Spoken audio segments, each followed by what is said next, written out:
Estudo da Palavra. Pedimos ao Pai que o Senhor nos abençoe e que o Senhor nos conceda agora entendimento, a mente de Cristo para entender este assunto tão importante para esta última geração, pois Jesus está voltando. Nos abençoe, nós te pedimos, nós te agradecemos, no nome de Jesus, no poderoso nome de Cristo. Amém. Meus amados, nós estamos com uma série intitulada A Última Geração, porque nós acreditamos que esta última geração verá Jesus vir nas nuvens dos céus. E nós estamos estudando e vendo que você e eu podemos apressar a segunda vinda de Cristo. Há um grande movimento hoje no mundo, embora, quero deixar bem claro aqui, acredito que haja pessoas sinceras que acreditam que realmente este movimento está sendo dirigido por Deus. Mas quando nós lemos a Bíblia, nós não conseguimos entender que a volta de Cristo, podemos dizer assim, significa mais um contexto de a sociedade melhorar, o Brasil ser de Jesus, por exemplo, o mundo ser de Cristo, e haver uma paz, digamos assim, mundial, como se o mundo tivesse se convertido, podemos dizer assim. Pelo contrário, a Bíblia diz que haverá intolerância religiosa, que haverá perseguição, que haverá imposição da marca da besta, que haverá um decreto proibido comprar e vender, que haverá um decreto de morte, que Satanás, de acordo com Apocalipse 12:17, está irado contra a mulher, ou seja, a igreja, e persegue o restante da sua semente. Quando eu leio a Bíblia, eu não consigo enxergar, entendeu? Que o cristão, ele tem que pensar que a sociedade toda vai se converter e que vamos mudar a sociedade, não. Mas como cristão, quando eu leio a Bíblia, eu consigo entender que eu devo pregar a vinda de Cristo, que eu devo pregar, é claro, a verdade para advertir as pessoas da breve volta de Cristo. E que não é esse mundo que vai melhorar, pelo contrário, ele vai piorar. Mas que ao pregarmos o Evangelho eterno a todo mundo, e nos preparando acima de tudo, e este é o foco de hoje, podemos então apressar a segunda vinda de Cristo nas nuvens dos céus. Não estou dizendo que como cidadão cristão eu não devo fazer o melhor na sociedade, claro, eu devo fazer o melhor. Claro que nós devemos procurar através do nosso estilo de vida, através do nosso testemunho, fazer o melhor para que possamos incentivar a sociedade e o mundo olhar para o Evangelho, para Cristo e realmente terem um desejo de serem diferentes. Mas a Bíblia diz que isso não vai acontecer no aspecto global. Pelo contrário, haverá pessoas sinceras que irão aceitar a verdade, mas a maioria vai rejeitar. A Bíblia fala que a maioria irá rejeitar e que haverá perseguição, que haverá uma intolerância religiosa novamente no tempo do fim, que a besta que recebe a sua ferida mortal de Apocalipse 13 retornará, impondo ao mundo, através da segunda besta que sobe da terra, a marca da besta, proibindo comprar e vender, e aqueles que persistirem sofrerão um decreto de morte. Então, resumindo, não haverá uma conversão mundial, não haverá uma melhora da sociedade no geral. Mas todo aquele que é sincero abraçará a verdade, essa verdade irá levar essa pessoa para uma reforma de vida e um revivamento, e assim um preparo para encontrar Jesus, e isso apressará a volta de Cristo para nos tirar deste mundo numa época de caos. Haverá aparentes movimentos cristãos verdadeiros, aparentes revivamentos, mas que não estarão sendo dirigidos por Deus. Por quê? Porque quando nós lemos a Bíblia, na primeira epístola de Pedro, capítulo 4, nós terminamos aqui, vamos continuar, a gente está fazendo de pouco a pouco, a cada domingo, como você já tem acompanhado aí. 1 de Pedro 4, 17 diz, porque a ocasião de começar o juízo pela casa de Deus é chegada. Ora, se primeiro vem por nós, qual será o fim daqueles que não obedecem ao Evangelho de Deus? Ou seja, hoje, antes que Jesus volte, nós estamos vivendo o que nós podemos dizer de os últimos, digamos assim, os últimos dias, podemos dizer assim, os últimos momentos, podemos dizer, de graça. E breve Jesus voltará. Qual é o trabalho principal que deve ser colocado em prática no seu contexto espiritual e no meu também. Transformação do caráter. Por quê? Porque nós estamos no momento do juízo.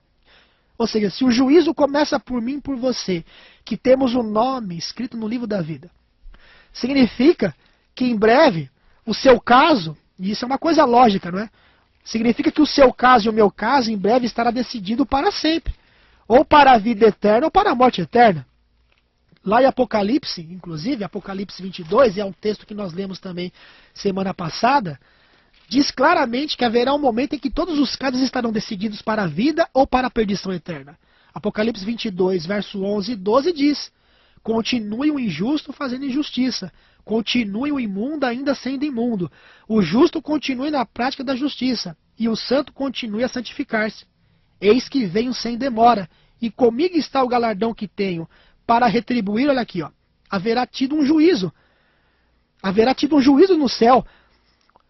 O seu caso terá sido investigado, o seu nome terá passado por uma revista, e aí Jesus vem para retribuir a cada um segundo as suas obras, ou seja, o galardão dele a cada um segundo as suas obras. Quando nós lemos Apocalipse, capítulo 20, versículo 12, nós vemos livros nos céus. Claro que aqui é uma linguagem simbólica, não é livro como de repente nós temos aqui. A tecnologia celestial é muito mais avançada que a nossa, mas há registros no céu. Isso é claro na Bíblia. Apocalipse capítulo 20, versículo 12 diz: vi também os mortos, os grandes e os pequenos, postos em pé diante do trono. Olha aqui. E então se abriram livros. Então se abriram livros. Ainda outro livro, o livro da vida, foi aberto. E os mortos foram julgados segundo as suas obras, conforme o que se acha escrito nos livros. Então, o nosso caso, o meu caso, o seu caso, todos os casos estão registrados no céu, nos livros. Nós estamos vivendo hoje num tempo solene. É essa a mensagem que o diabo não quer que você saiba. Satanás não sabe que você hoje vive num momento solene da história deste mundo. Satanás não sabe Satanás não quer que você saiba, tá? Corrigindo aqui. Satanás não quer que você saiba que em breve o seu caso estará definido para toda a eternidade, ou para a vida eterna, ou para a perdição eterna. Não. Ele quer que você ache que de repente esse mundo vai melhorar, que o Brasil vai ser de Jesus, que o mundo vai ser de Jesus. Meu amigo e minha amiga, a Bíblia diz em Tessalonicenses: quando ouvirem dizendo paz e segurança, o que virá?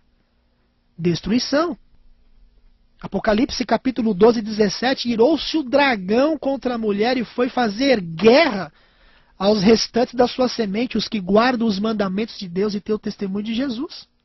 A maior prova de todas vai ser você e eu estarmos em pé no dia da maior prova que virá sobre todo o mundo.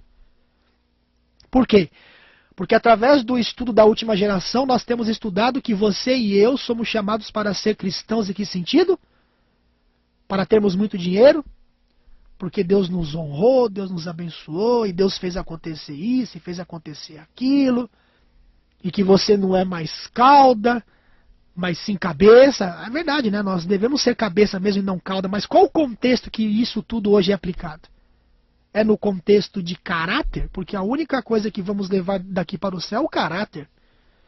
Quando vier aquela grande prova de não poder comprar e vender, onde diz a Bíblia lá, se eu não me engano, no profeta, não sei se é Jeremias, Ezequiel ou Isaías, um desses três agora, que diz que o pão e a água será na medida certa. Será que o evangelho que ensinou o crente a conquistar e a ter isso, e a ter aquilo outro, e a pensar que o reino de Deus é só isso aqui, é tudo aqui, vão aguentar, vão suportar o momento de prova e confiar num Deus que vai trazer a comida e a bebida na medida certa, passar por um grande tempo de angústia, pelo decreto de morte, pelo decreto que proibirá comprar e vender? Então hoje são momentos solenes. Os momentos são solenes hoje, meu amigo. Estamos vivendo o momento do juízo investigativo. Então hoje é o momento de você resistir o que é o pecado. A Bíblia diz em Eclesiastes capítulo 12, versículo 13 e 14. Eclesiastes 12, versículo 13 e 14. De tudo que se tem ouvido, a suma é: teme a Deus e guarda o quê? Os seus mandamentos.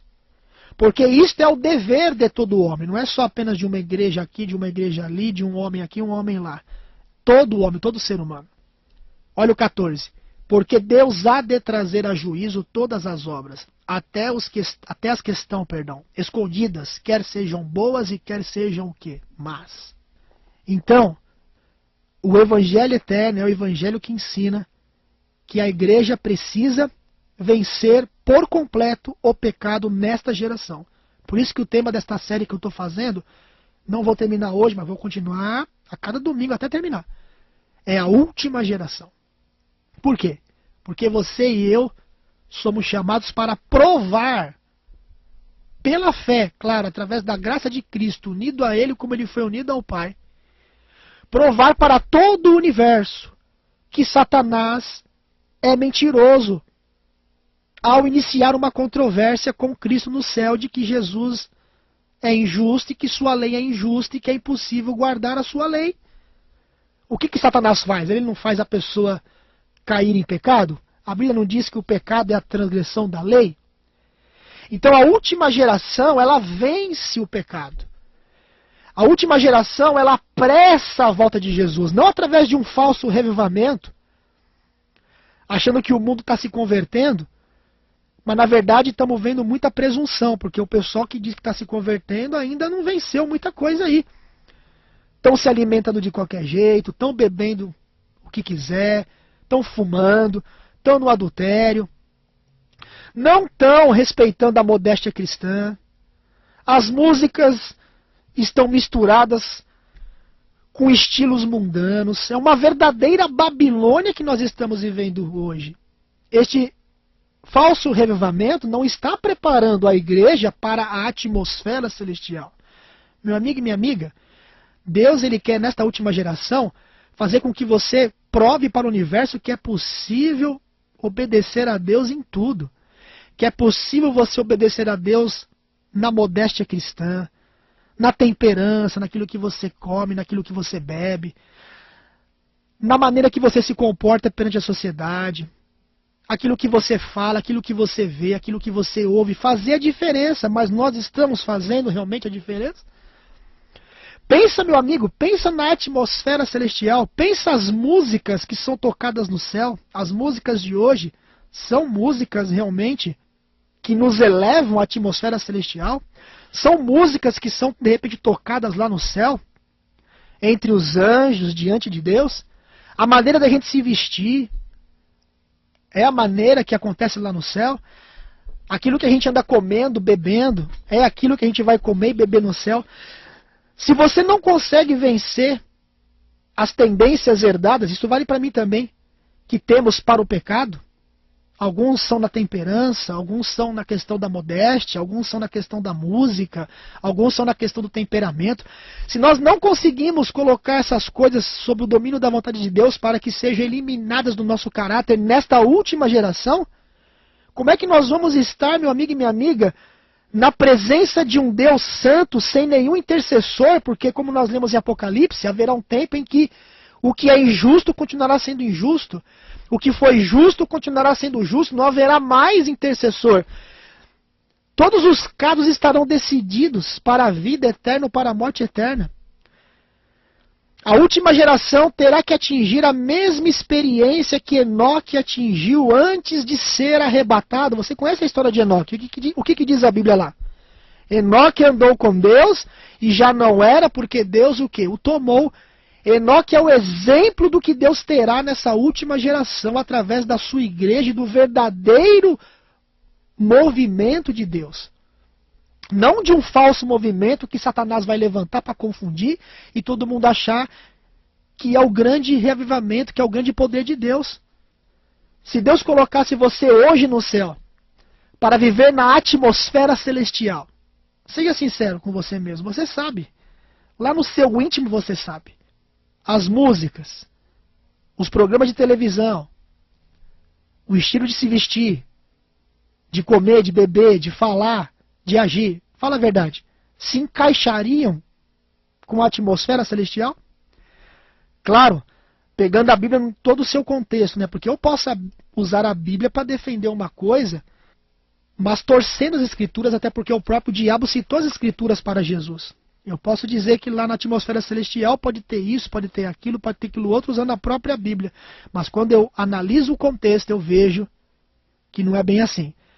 Não adianta nós taparmos o sol com a peneira. Hoje, nós como igreja, perdemos a nossa identidade no mundo.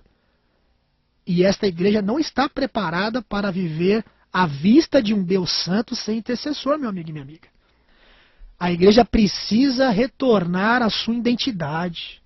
Precisamos retornar à nossa identidade musical, que fizeram de nós um povo diferente na música, na maneira de se vestir, na maneira de se alimentar, na maneira de proceder perante o mundo. O adultério precisa ser vencido. A pornografia precisa ser vencida. A intemperança precisa ser vencida. A sensualidade precisa ser vencida. A última geração precisa reivindicar o caráter de Cristo e provar para o universo que Satanás é mentiroso ao dizer que é impossível viver uma vida de santidade neste mundo de pecado.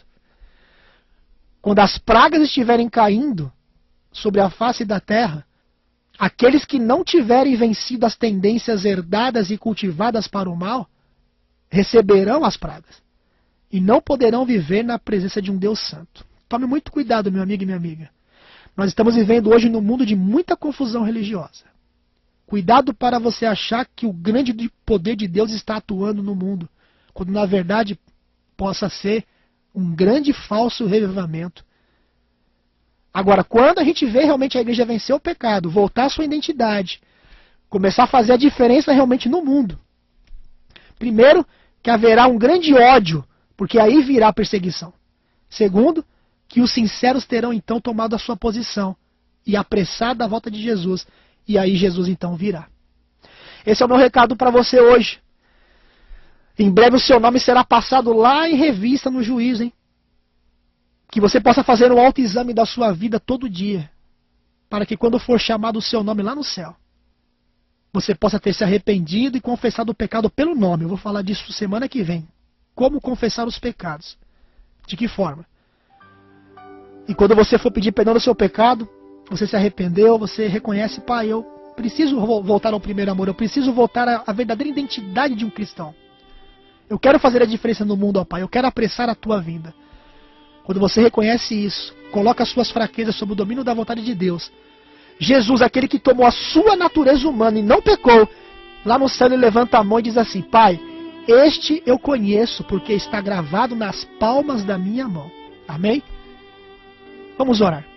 Pai amado e bondoso Deus, estamos vivendo, ó Pai, nos últimos dias e a igreja ela tem perdido a sua identidade. E essa mensagem, ó Pai, não é uma mensagem agradável, porque ela é uma mensagem de acusação.